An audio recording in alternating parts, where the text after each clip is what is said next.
Thank you for auditing the always positive new music review show hosted by a French professor who's trying to figure out how to best do this Thunderground Thursday idea. You see, I try to, once a week, talk about artists that you probably haven't heard of or may not have heard of. And the issue is that it's hard to watch a video about something you've never heard of. I don't blame you. I don't click on reviews of stuff I've never heard of either. So my new idea is to keep it very, very slim, like very pared down. So I would do an entire review of the album 32 Magic by Magneto, but instead I'm just going to be focusing on one song, Generational Curses, as sort of a stamp to represent the whole thing. Now, the reason that I even know about this project is I was contacted on Instagram by someone named Adika Butler, and if you aren't following him on Instagram, he's a pretty interesting follow. He wrote a book called Dahomey in Dahomey about going to Benin. I haven't read the book, but I watched a little bit of an interview with him, and it's a pretty interesting idea. I really like that sort of thoughtful considerations of traveling in Africa as an African American. I think there needs to be more of that. Like that should be a genre that we're tired of, but still doesn't happen all the time. And just this morning, I think it was this morning, he posted a WWF magazine and said that that's how he learned how to write, was by reading a magazine, and that's what's important. And I totally support that. Any form of intelligence or passion that a kid exhibits, just follow it. It doesn't matter. I learned how to write thanks to Entertainment Weekly magazine and Beckett Baseball Card Monthly. It really is the act. Anyways, so that's kind of, I guess he's producing this, or he's friends with Magneto. I don't know. And even before I listened to this album, I just looked up Magneto, and the only thing that I found that popped up was him speaking about his former benzodiazepine addiction. So there's this really moving video where he explains his history. Maybe it's a dependency, not an addiction. I don't quite know. Benzodiazepine is a very complicated thing. It's a very complicated substance with which to have problems, and that's really illustrated by this wonderful channel that helps to outline it. But it really helped me to understand who this person was before even listening to a single beat. And this album really follows through, and that comes through in this song, it's a very different perspective. I mean, it's a recovery album. It feels like a recovery album. It feels like somebody who went too far out and is coming, is trying to figure out how to get moored, how to find an anchor in the ocean of life.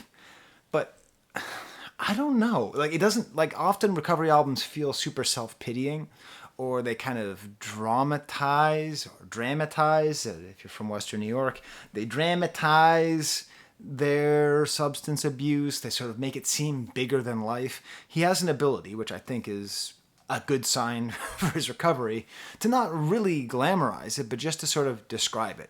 And the way that he raps is this very, very clear style. It may be the most purely enunciated rap album I've ever heard. Very little slang, very few curses, and he produced it all himself. And the beats are good. They're not, a couple of them, like a good example is the song I'm going to be featuring, is quite good. They're not mind-blowing beats, and they're not mind-blowing rhymes, but there's something about the atmosphere and the perspective that is in this album. This sense of trying to be a better person without being preachy. I don't really know what it is, but I know I haven't heard anything like it. And I personally would like you to check it out. Apparently he recorded the whole thing in Morocco, which is great. I've never been to Morocco. I haven't been yet. I'm going to go eventually in my life. I have a good friend from Morocco. And, one of the themes about this is about the freedom, and that's the thing is a lot of people get into substance abuse issues because they are trying to be free. And of course, when in trying to be free, they do things which inevitably make them less free. Hey, this kind of meditation is what's going to make this review too long, and will make you not watch it. So let's get to the example, okay? Let's get to the stamp. Click above the Velvet Underground, above the Bird of Paradise. The song I chose is called Generational Curses. If you know this channel, that was going to be the song I was always going to pick. The beat, good example, the beat on here, it's a sort of nice sort of chopped up sample that sort of reminds me almost of a RZA style sample. Dun, dun, dun, dun, dun. But then the drums are almost like a half-speed trap beat. It doesn't sound like trap music, but the beat is. The opening has LeBron James speaking about winning. I assume it's him winning for Cleveland. Still, to this day, people don't give LeBron enough credit for winning a title in Cleveland. I know he should have won all of them in Cleveland. Hey, he did one. Started in the attic, then I was an addict. That's the opening line. That's the kind of rhymes that he has. Very simple, very on the nose, very clearly said. Raps a lot about pride and ego, and then discusses his father, how his father ate poorly, how he... Like, it's not like my dad was the biggest jerk in the world. It's sort of more like my dad made these mistakes and I'm trying not to make them. And the chorus is very catchy. Done, dumb shit, I'm done. Okay, well, I guess there's some curses. I mean swears. That he's done with doing dumb shit, right? And then goes on and talk and aggrandizing about how he's the one of one and the king of kings, and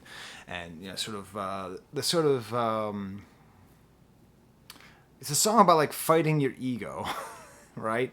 But also acknowledging that as a human being, you are like this wonderful, amazing entity. There's a verse where he appears to be making a case for the importance of being a vegetarian. I'm not a vegetarian, not a big deal. Thought I was the Weeknd. That's one of my favorite verses here. and it is an interesting thing how much of our bad behavior is a result of our environment. And sometimes it's a result of hereditary this and that. Sometimes it's just like, hey, like the Weeknd's music is awesome, and you listen to Weeknd enough. And if I was like young and handsome and had access to drugs, I could imagine thinking it would be fun to try to live like the Weeknd. Used to live for the clubs, and then the curses are broken like LeBron. So there it is. Did you have a listen? Did you listen to it? Please tell me you did. It's good. It's a good album. It's a fresh perspective. I keep saying it over and over again. The vibrancy, the life of rap music is in its mainstream, and how vibrant and varied its alternative streams are. And this is like an alternative stream unlike others. This guy isn't a part of like the Hollow City crew, and they released 5 EPs last year, and he's just like this dude who's just using this art to talk about something which I think he's talking about in a new way. Okay, there it is. Tell me if you like this new format. Until next time, there's the camera.